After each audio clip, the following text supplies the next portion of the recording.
Hello, my name is Bill Wireman. I am the Logan Services Service Training Specialist, and we're here today to discuss 5 reasons why you should consider replacing your unit. One of the main ones is if you have refrigerant leaks and it is outside warranty.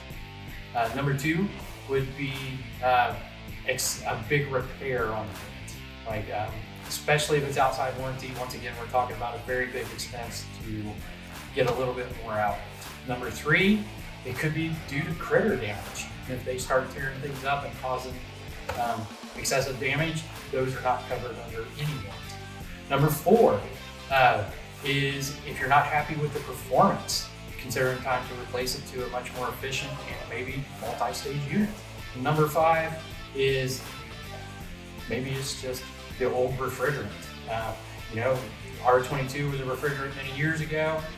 It is very expensive to replace that. If you're considering any of these options or you're experiencing any of these reasons, please give us a call and we will send somebody out to evaluate your system and give you the options that you deserve.